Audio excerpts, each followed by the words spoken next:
Well, we've moved locations, and that's what happens when you're at a hotel with people concerns and sound concerns, but the company is still the same, Breanna Stewart. And we were just talking about the Olympics, and you're somebody who's won so much, but you've also expressed that it's incredibly difficult to win championships or difficult to win gold medals. What do you hope people keep in mind as Team USA goes for its sixth straight gold?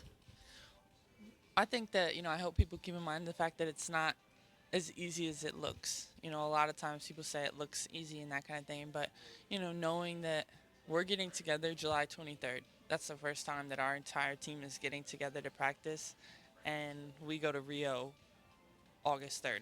And then it's kind of like, all right, get to it. So just the fact that, we have the difficult schedules, so that's an added obstacle that we have to work through. What kind of schedules are you dealing with? Everybody's coming together for this stuff, and then it happens quick, quick, quick. Well, I think that's exactly it. So everyone's coming together from their separate WNBA teams. We have however many games this month, and then, it's only a few, maybe a week of practice before we get underway with the actual games. That was cool. The fly wanted to shout out. That's what When you assess the 12-man roster, when you look at the players around you, what do you think are the strengths of the team? I think the strengths of the team are just the fact that we're so versatile. You could say that being age wise, having young players, having vets, and then the fact that skill wise, people are able to play more than one position and do more than one thing. But when you're playing with a group of women who are so great and so dominant, it's just going to be a great experience and a lot of fun. You made the roster for the first time. Elena Deladon made the roster for the first time. Same with Brittany Griner. But what that means is that some veterans were left off, noticeably Candace Parker. Do you think there's a solution for recognizing veteran experience but letting the youngsters come up too? I think that's a difficult question to ask, and it all comes down to the committee and what they thought. But obviously, there's a lot of recognizable names that were not named to the Olympic team that definitely could have been. And it's hard for me to answer that question because I don't do that. But I was happy when my name got called.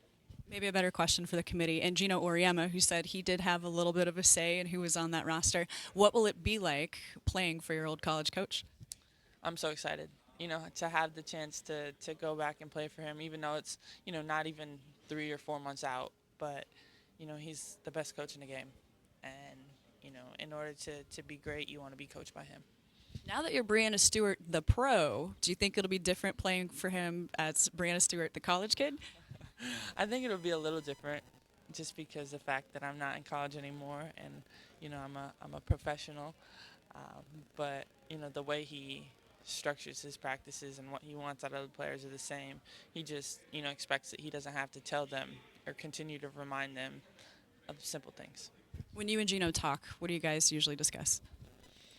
When Coach and I talk, we usually talk about, just catching up, seeing how one another are doing, and then, he'll say something about, if he was following some of the games and, any advice he has for me. And if I'm doing well with something, struggling with something, I can definitely reach out to him. I know that he's someone who's definitely going to be there for me throughout my entire career. He was there for me throughout my entire UConn career, and just knowing that relationships go beyond just the 4 years. Geno said some powerful things about Pat Summitt, and you've tweeted about how important she was as well. As you think about her legacy in the game, what comes to mind? Just the fact that she was the pioneer of women's basketball. She's one of the biggest leaders in the world, not even of sports. And the fact that it was just shocking news. I really woke up to it, and I had a conversation with my mom because I was like, she recruited me. She was at my high school. She walked into my gym and came to a fall scrimmage. It wasn't even a game, but she came and sat down and took the time to talk to people, talk to my classmates who were excited to meet her, and just that kind of person. Just knowing that yeah, she's done a lot, but she can still make time for anyone.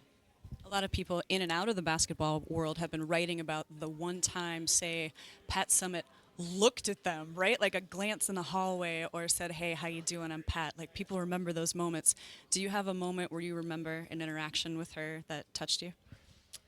I think that, there was a few moments, like I just said, her walking into the gym, and then while I was being recruited at Tennessee, I can remember walking around in my driveway, being on the phone, and just, thinking to myself, like, I'm talking to Pat Summitt, and she just wants to talk about, like, normal things. Like, she's just asking, oh, how was my day? How was school? Like, that kind of thing. And um, it's something that's definitely really cool to remember, and it's really sad that she's gone really too soon. How much did you think about playing for Tennessee? That would have changed the course of everything. No. It At some point throughout the recruiting process, I kind of shifted gears and that kind of thing. But it would have been nice, definitely, to at least take a visit there and to really meet the coaches and interact with the coaches in that way, and um, see the campus. But things went in a different direction. I'd say your basketball career turned out pretty well. Yeah, I can't really complain. Going back to the Olympics and international play, I think apart from Antarctica, unless you played a game there, you visited every other continent in the world. I think the only continent I haven't been to, there's a few. I haven't been to Africa. Senegal is one of the locations for the first games for the Olympics, or part of the training. I read it. Pretty sure. You went to Senegal? I'm pretty sure. That's news to me. That's one of the things I read. I hope that's correct. That you're going to Africa. I didn't know that. But I never been to Australia either. Oh. Okay. Well, someday. What does your passport look like? I actually had to get it renewed, so it's kind of boring compared to my last one. But I'm gonna fill out the stamps this summer. Stamps on stamps. Overseas, sorry. Okay. When you travel, because you've been traveling since 14 when you were doing USA basketball stuff, is there anything that you like to collect or ways that you try to remember your path around the world? I remember doing this with USA basketball, and I don't know why I did it, but for each trip that I went on, or summer-long trip, I seemed to have all my boarding passes in my bag.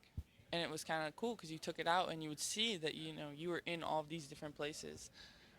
I don't know if I do it so much now, just because I travel a ridiculous amount and it's on the phone, exactly. But just kind of being able to look back on things that way. Do you feel that the more you travel, the more you become, just even outside of basketball, like a global citizen? Do you feel like you've been able to gain perspectives that other people don't have? Definitely. I think, having the opportunity to travel, being able to, really see the world, is really eye-opening. And the fact that, you see things that not many people do, and kind of get used to different lifestyles. With this global perspective and eye-opening things, has that made you think about things that you'd like to speak out about, things you'd like to use your platform as an athlete?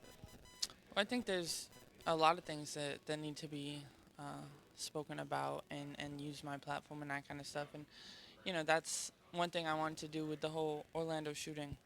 I thought that there was something that needed to be done, and, who knows what kind of impact it would have made prior to doing it, but that was just a travesty to see in the news. And then, even still, the shootings that we're seeing, it seems like they're happening almost every day now. It's